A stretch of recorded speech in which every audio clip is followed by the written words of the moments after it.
Welcome to A1 TV Telugu news. ఇవాల్టి bulletin చూద్దాం. ప్రధాని నరేంద్ర మోదీ మహా కుంభమేళాలో పాల్గొన్నారు. త్రివేణి సంగమంలో పుణ్యస్నానం ఆచరించారు. ఉదయం ప్రయాగ్రాజ్కు చేరుకున్న ప్రధాని యూపీ సీఎం యోగి ఆదిత్యనాథ్తో కలిసి త్రివేణి సంగమానికి వెళ్లారు. అరెల్ ఘాట్ నుంచి బోటులో సంగం ఘాట్కు చేరుకున్నారు.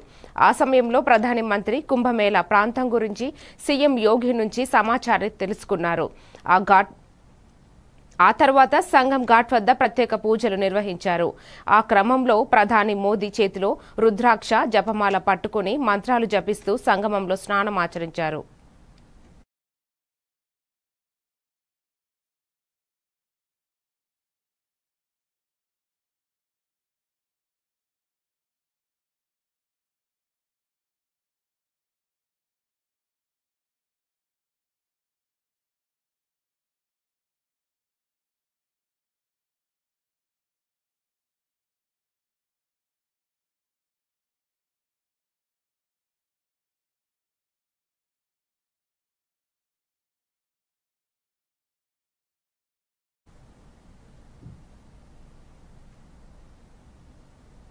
వైఎస్ఆర్సీపీ అధ్యక్షుడు వైఎస్ జగన్మోహన్ రెడ్డి బుధవారం తాడేపల్లిలోని క్యాంపు కార్యాలయంలో విజయవాడ కార్పొరేటర్లు ముఖ్య నాయకులతో సమావేశమయ్యారు.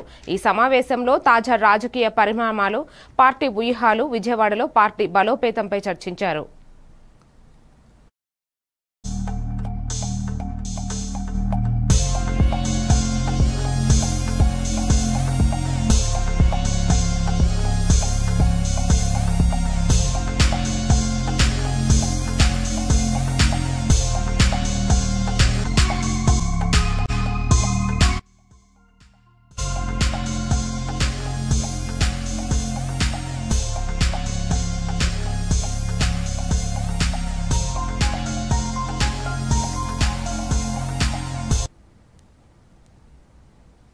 నిన్నటి అసెంబ్లీ సమావేశం తెలంగాణ ప్రజలకు 2 విషయాలు స్పష్టం చేసిందంటూ BRS working president KTR tweet చేశారు. ఏడాది కాలంగా పూర్తిగా విఫలమవుతున్న ప్రభుత్వానికి దేనిపై కూడా స్పష్టత లేదని ఆయన విమర్శించారు. బీసీ డిక్లరేషన్ పేరిట కాంగ్రెస్ సర్కారు పూర్తిగా అబద్దాలను ప్రచారం చేసిందని, అసెంబ్లీలో సమర్పించిన డేటాపై రాష్ట్ర సర్కారుకి ఏమాత్రం క్లారిటీ లేదన్నారు కేటీఆర్. బీసీలకు స్థానిక సంస్థలో 42% రిజర్వేషన్ ఇవ్వాలనే ఉద్దేశం కాంగ్రెస్ పార్టీకి ఎంతమాత్రం లేదని నిన్నటితో తేలిపోయిందని, రిజర్వేషన్ల అంశంపై నిస్సిగ్గుగా కాంగ్రెస్ పార్టీ యూటర్న్ తీసుకుంది, కేంద్రంపైకి నెపం నెట్టి తప్పించుకోవాలని పన్నాగం చేసిందని ఆయన మండిపడ్డారు.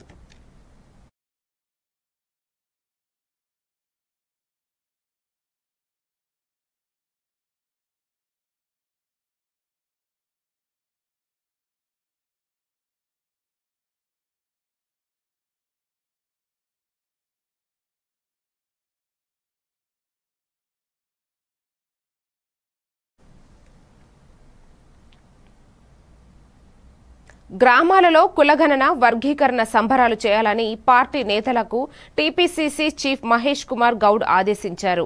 నిన్న శాసనసభలో 2 చారిత్రక నిర్ణయాలు తీసుకున్న విషయం మనకు తెలిసిందే. ఎన్నో ఏళ్లుగా పెండింగ్లో ఉన్న బీసీ కులగణనను, ఎస్సీల వర్గీకరణ విషయంలో మన ప్రభుత్వం తీసుకున్న నిర్ణయాలు చరిత్రలో నిలిచిపోతాయి. సమాజంలో 2 ప్రధాన వర్గాలు బీసీలు, ఎస్సీలు ఎంతో కాలంగా ఎదురు చూస్తున్న కులగణన, వర్గీకరణ కార్యక్రమాలు కార్యాచరణకు సిద్ధమయ్యాయని మహేష్ కుమార్ గౌడ్ అన్నారు. ఈ నేపథ్యంలో టీపీసీసీ అధ్యక్షులు మహేష్ కుమార్ గౌడ్ మాట్లాడుతూ అన్ని గ్రామాలలో, మండలాలలో, నియోజకవర్గాలలో, జిల్లా కేంద్రాల్లో పెద్ద ఎత్తున సంబరాలు చేయాలని ఆయన అన్నారు. ముఖ్యమంత్రి రేవంత్ రెడ్డి, ఉప ముఖ్యమంత్రి బట్టి విక్రమార్క, ఉప సంఘం chairman Sri Uttam Kumar Reddy, co chairman Damodar Raja Narasimha, సభ్యులు శ్రీధర్ బాబు, పొన్నం ప్రభాకర్, సీతక్క, ఎంపీ మల్లు రవికి ధన్యవాదాలు తెలుపుతూ సంబరాలు భారీ ఎత్తున నిర్వహించాలన్నారు. కార్యకర్తలు, నాయకులు బీసీ, ఎస్సీ వర్గాలకు కార్యక్రమాలలో భాగస్వాములు అయ్యేలా ప్రోగ్రాం నిర్వహించాలని మహేష్ కుమార్ గౌడ్ సూచించారు.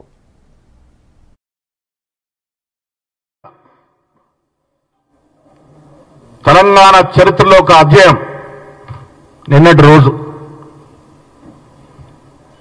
ఈ రాష్ట్ర జనాభాలో ఎవరు ఎంత శాతం ఉన్నారో తెలిపే విధంగా చాలా పకడ్బందీగా శాస్త్రీయ పద్ధతిలో సుదీర్ఘమైనటువంటి అధ్యయనం చేసి సర్వే నిర్వహించడం జరిగింది.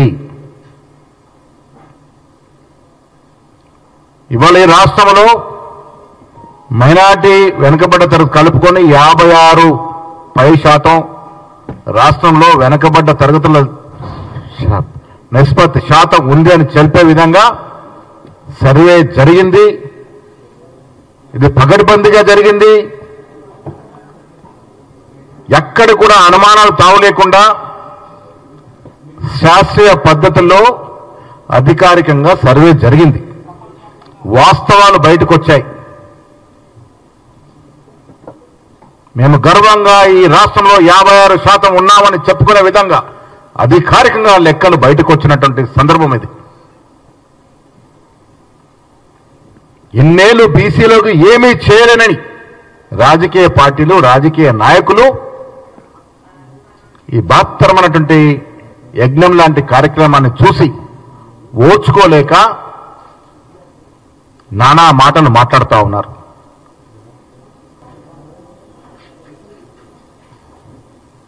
ఇదివరకు ఎడారిలో దాన్ని తలదన్నే విధంగా వివరించకూడదని నేను మా బీసీ మిత్రులకు విజ్ఞప్తి చేస్తా ఉన్నాను. ఇది ఒక చక్కటి అవకాశం. ఇది రాహుల్ గాంధీ గారి పుణ్యమాని వచ్చినటువంటి అవకాశం. మాజీ మంత్రి శ్రీనివాస్ గౌడ్ కాంగ్రెస్ పార్టీపై తీవ్ర విమర్శలు చేశారు. అసెంబ్లీలో బీసీలను అవమానపరిచిందని, చట్టబద్ధత లేకుండా అశాస్త్రీయంగా కులగణన చేసి బీసీలను మోసం చేసిందని ఆయన ఆరోపించారు. రాబోయే రోజుల్లో బీసీలు కాంగ్రెస్ పార్టీకి తగిన బుద్ధి చెబుతారని ఆయన అన్నారు. బీసీల ఇజ్జత్ తీయడానికి పెట్టినటువంటి సమావేశం తప్ప వేరే ఏం లేదు.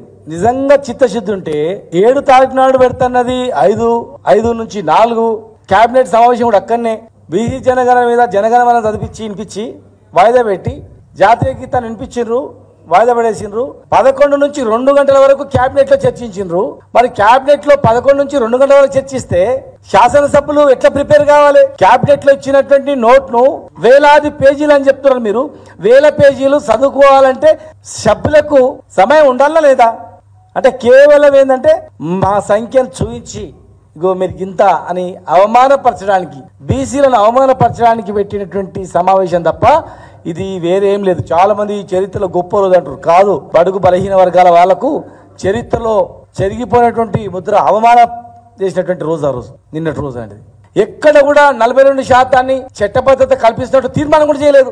అనుకున్నప్పుడు మరి కేంద్రంతోనే ఎట్లా వ్యూహం అందించాలని చెప్పి ఆ భారతీయ జనతా పార్టీతో అవలంబించిన తీరు కానీ అఖిలపక్ష మీటింగ్ ఏం చేయకుండా కేవలం ఇగో మీకు ఇవ్వాలని అసెంబ్లీలో పెట్టినాము, అసెంబ్లీలో పెట్టి కోర్టుకు పోయిండో లేకపోతే సుప్రీంకోర్టుకు పోయిండో లేదనుకుంటే ఇంకా చట్టానికి సరైనటువంటిది రాలేదని చెప్పు పాత పద్ధతిన రిజర్వేషన్ ఇవ్వడమో, లేదంటే ఇగో వీలు కాలేదు 42% మందికి మేము టికెట్ ఇస్తాం బీసీలకు అని చెప్పడమో, ఏదో కొత్త మార్గాన్ని అన్వేషించి మోసం చేయడానికి తప్ప బీసీలను మోసం చేయడానికి, బీసీలను దగా చేయడానికి, బీసీలను అవమానపరచడానికి పెట్టినటువంటి సమావేశం తప్ప దానికి మించి ఏం లేదు. తమిళనాడులో మేము అధ్యయనం చేసి వచ్చాం. 50% మించి ఇవ్వాలన్నప్పుడు చట్ట సవరణ కూడా చేసిన అవసరం ఉంది. మేము అన్ని ఇస్తాం, మీకెందుకు 42% రిజర్వేషన్ ఇచ్చే స్థానిక ఎలక్షన్ పోతామని అన్నారు. ఆ మాటకు కట్టుబడి ఉండాలి. ఖచ్చితంగా స్థానిక సంస్థల్లో ఏ కారణం చేత అడ్డు వచ్చినా దానికి మీరే కారణం. అనేక అనుమానాలున్నా, అనేక కారణాలున్నా, అనేక అనుమానాలున్నా కూడా ఆ అనుమానాలను నివృత్తి చేయడానికి ఎలాంటి ప్రయత్నం చేయలేదు. ఎంతమంది మేధావులు చెప్పినా కూడా దాన్ని పట్టించుకోలేదు.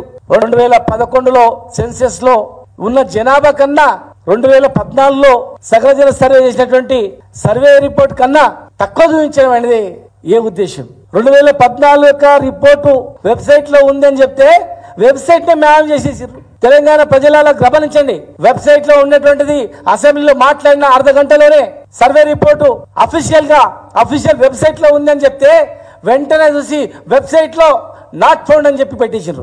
సర్వే రిపోర్ట్ తారుమారు చేసారు. కొంతమంది కావాలని కుట్రతో బీసీలు అవమానించాలని చెప్పి, తక్కువ చేసి చూపించాలని చెప్పి కుట్రలతో చేసినటువంటి పన్నాగం ఇది. దేశం మొత్తం జనాభా పెరుగుతుంది ఎట్లా, బీసీలది ఇలా తగ్గుతుంది ఎట్లా?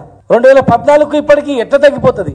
కాంగ్రెస్ ప్రభుత్వం నిన్న అసెంబ్లీ సమావేశాలు ఏర్పాటు చేసి బీసీలను కేవలం బీసీలను అవమానపరచడానికే అసెంబ్లీ సమావేశాలు పెట్టినట్లు కనిపిస్తూ ఉంది. అంటే ప్రపంచవ్యాప్తంగా క్యాన్సర్ వ్యాప్తి పెను సవాల్గా మారిందని వైద్యారోగ్య శాఖ మంత్రి సత్యకుమార్ యాదవ్ అన్నారు. ఇప్పటి వరకు 17.5% క్యాన్సర్ కారణంగా మరణిస్తున్నారని తెలిపారు.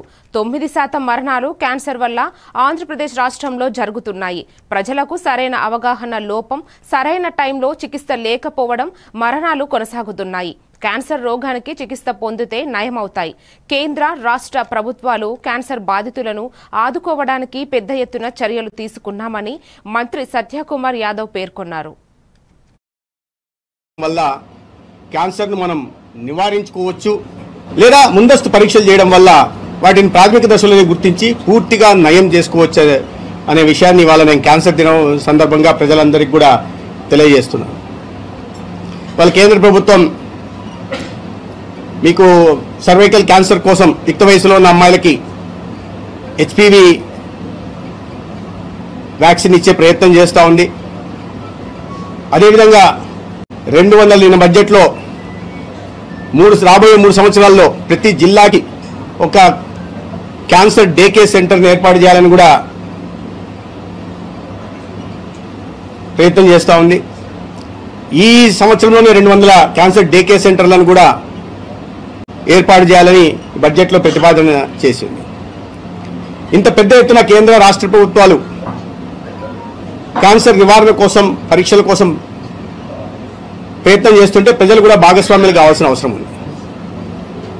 గత 10 సంవత్సరాల్లో కేంద్రంలో నరేంద్ర మోడీ గారి నాయకత్వంలో ఎన్డీఏ ప్రభుత్వం వచ్చినప్పటి నుంచి వైద్యం మీద ప్రత్యేకంగా దృష్టి పెట్టిన విషయాన్ని దేశ ప్రజలు గమనించాల్సిన అవసరం ఉంది. ప్రధానంగా ఆర్థిక సంవత్సరం 15-16లో 29% మాత్రమే వైద్యం మీద ఖర్చు పెడితే అదే 22-23కి వచ్చేసరికి అది 48% పెరిగిన విషయాన్ని మనం ఇక్కడ గమనించాల్సి ఉంది. దాన్ని బట్టి ప్రజా ఆరోగ్యం మీద ఎంత ప్రత్యేకమైన దృష్టి పెట్టింది ప్రభుత్వం అనే విషయాన్ని కూడా గుర్తించాలి. ప్రధానమంత్రి గారు ప్రధానంగా ఈ దేశాన్ని 4 కులాలుగా విభజించి చెప్పారు.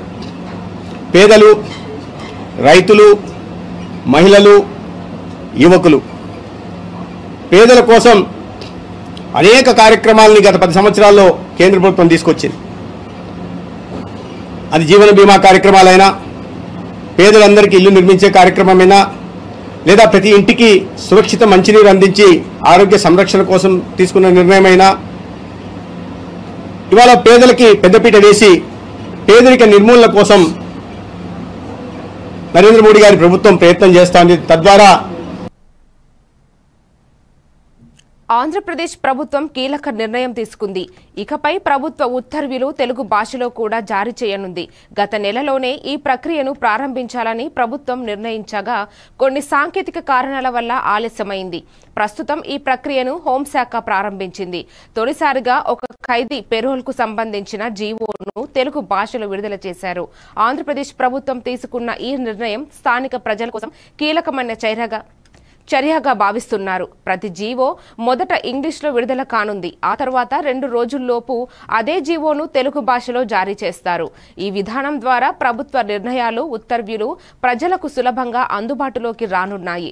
ప్రభుత్వ ఉత్తర్వులు 2 భాషల్లో జారీ చేయాలనే ఈ నిర్ణయం ఆంధ్రప్రదేశ్ ప్రజలకు మరింత పారదర్శకతను, భాష పట్ల గౌరవాన్ని అందజేస్తుందని భావిస్తున్నారు. తెలుగు భాషలో ఉత్తర్వుల ప్రక్రియ త్వరితగతిన కొనసాగేందుకు అధికారులు చర్యలు చేపట్టారు.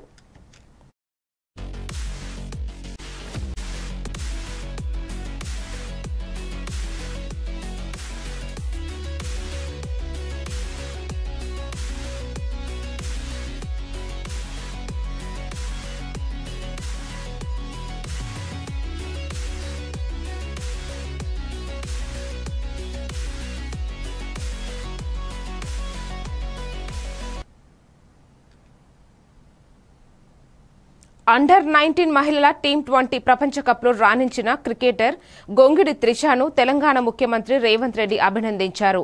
బుధవారం ఆమె సీఎం రేవంత్ ను కలిశారు. ఈ సందర్భంగా త్రిషను శాలువాతో సీఎం సత్కరించారు. ఆమెకు ₹1 నజరానా ప్రకటించారు. భవిష్యత్తులో దేశం తరపున మరింత రాణించాలని సీఎం రేవంత్ రెడ్డి ఆకాంక్షించారు.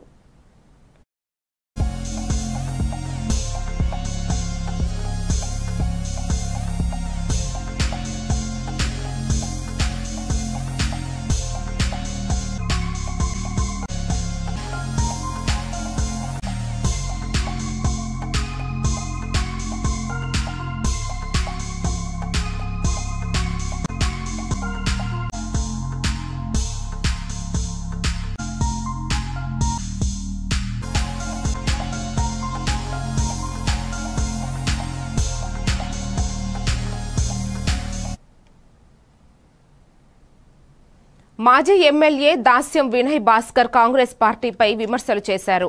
ఎన్నికల ముందు బీసీలకు కామారెడ్డి డిక్లరేషన్ అమలు చేస్తామని హామీ ఇచ్చి అధికారంలోకి వచ్చిన తరువాత అన్ని వర్గాలను ముఖ్యంగా బీసీలను మోసం చేసిందని ఆయన ఆరోపించారు. రాబోయే రోజుల్లో బీసీలను కాంగ్రెస్ పార్టీకి తగిన బుద్ధి చెబుతారని ఆయన అన్నారు.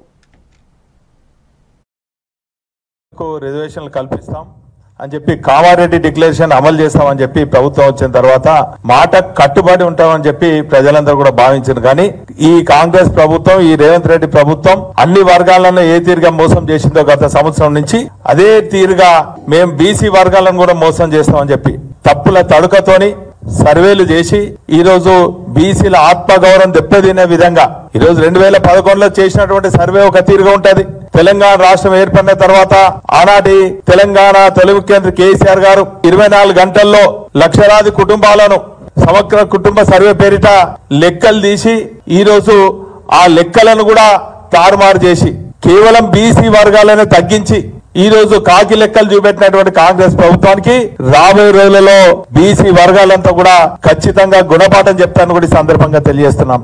మేము ఎప్పుడు కాదు, మీ పార్టీ నుంచి గెలిచినటువంటి ఒక ఎమ్మెల్సీయే ఈరోజు ఈ కాపీలన్నీ కూడా తగలబెట్టమంటున్నారు. ఈరోజు బీసీ వర్గాలన్నీ కూడా మీ పార్టీలో ఉన్నటువంటి బీసీ శాసనసభ్యులు కూడా ఆత్మవిమర్శ చేసుకోవాలి.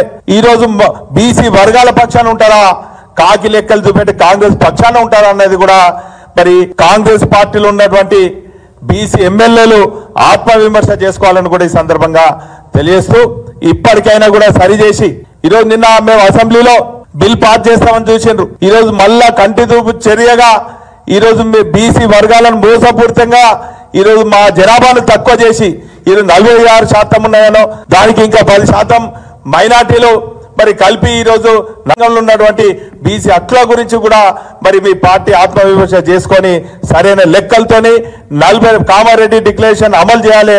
లేకుంటే దశల వారీగా బీసీ వర్గాలు పార్టీలకు అతీతంగా తెలంగాణ ఉద్యమం తీరుగా చేసినామో. ఢిల్లీలో ఎన్నికలు జరుగుతున్న నేపథ్యంలో ఢిల్లీ సీఎం అతిషిత్ తన ఓటు హక్కును వినియోగించుకున్నారు. ఈ సందర్భంగా ఆమె మీడియాతో మాట్లాడారు. ఈ ఎన్నికలు సాధారణ ఎన్నికలు కావు, ఇది ధర్మ యుద్ధం, మంచి చెడ్డల మధ్య పోరు. ఒకవైపు అభివృద్ధి కోసం పాటుపడుతున్న విద్యావంతులు, మరోవైపు గూండాయిజం చేస్తున్నారు అని సీఎం అతిషి వ్యాఖ్యానించారు.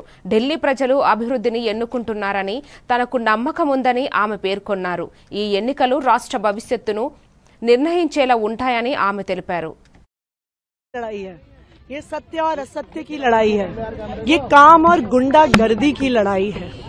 एक तरफ पढ़े लिखे ईमानदार काम करने वाले लोग हैं और दूसरी तरफ गाली गलौच गुंडागर्दी करने वाले लोग हैं. मुझे पूरा भरोसा है कि दिल्ली के लोग अच्छाई पर, सच्चाई पर, काम पर अपना वोट देंगे. दिल्ली के लोग बुराई को हराएंगे, दिल्ली के लोग गुंडागर्दी को हराएंगे.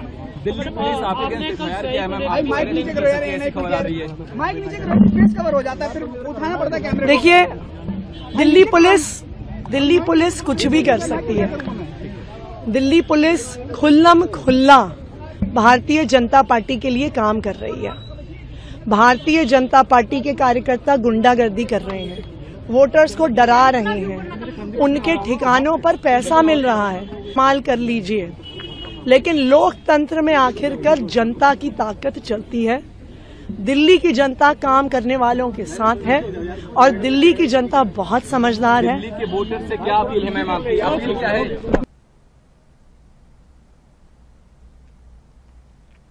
తిరుపతి డిప్యూటీ మేయర్ మునికృష్ణ శ్రీవారికి ప్రత్యేక పూజలు. తిరుపతి కార్పొరేషన్ డిప్యూటీ మేయర్ ఉప ఎన్నికల్లో కూటమి అభ్యర్థి ఆర్సి మునికృష్ణ విజయం సాధించారు. ఈ సందర్భంగా అలిపిరి శ్రీ వెంకటేశ్వర స్వామివారి పాదాల మండపం వద్ద డిప్యూటీ మేయర్ మునికృష్ణ కార్పొరేటర్లు ప్రత్యేక పూజలు నిర్వహించి మొక్కులు తీర్చుకున్నారు. తనను గెలిపించిన 25 మంది కార్పొరేటర్లతో కలిసి టెంకాయలు కొట్టిన మునికృష్ణ పేర్కొన్నారు. వైసీపీ ఎంత అరాచకాలు చేసినా కార్పొరేటర్లు ధర్మానికే మద్దతిచ్చారు. చివరికి న్యాయం గెలిచింది. తిరుపతి అభివృద్ధిలో భాగస్వామి అవుతాను. నగరాన్ని అభివృద్ధిలో మొదటి స్థానంలో నిలిపేందుకు కృషి చేస్తామని మునికృష్ణ తెలిపారు. ఈ కార్యక్రమంలో తిరుపతి కార్పొరేటర్లు, టీడీపీ నాయకులు పాల్గొన్నారు.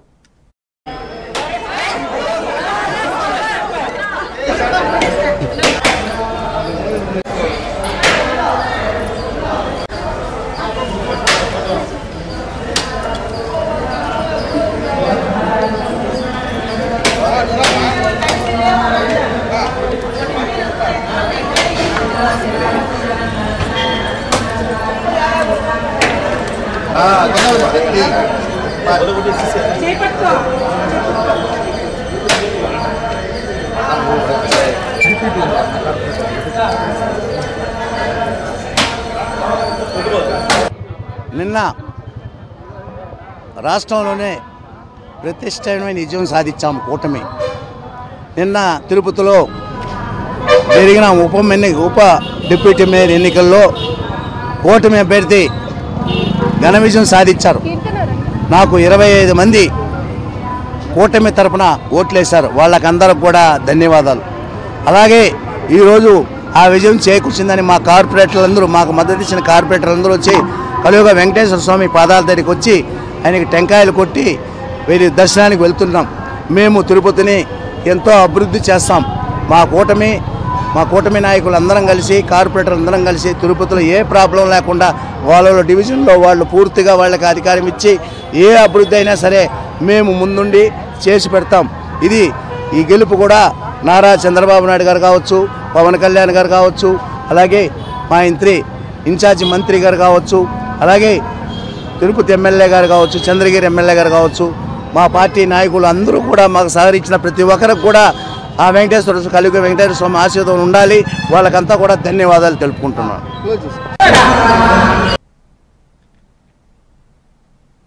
సూర్య జయంతి పర్వదినం పురస్కరించుకుని తిరుమల శ్రీవారి ఆలయంలో రథసప్తమి వేడుకలు వైభవంగా సాగుతున్నాయి.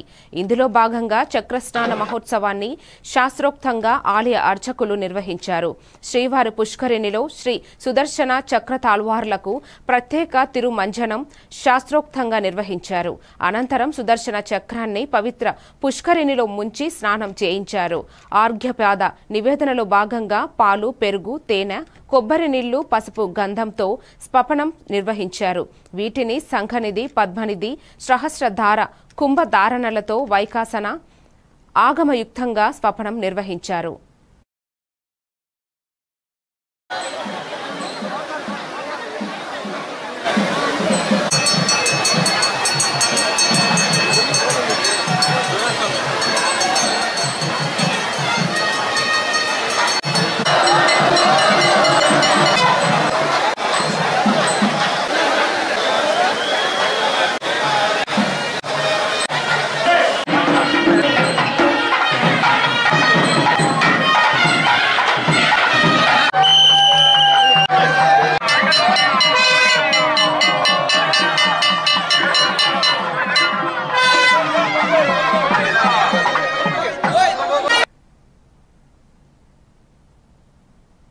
ఇది వాల్టి bulletin. Keep watching A1 TV Telugu news.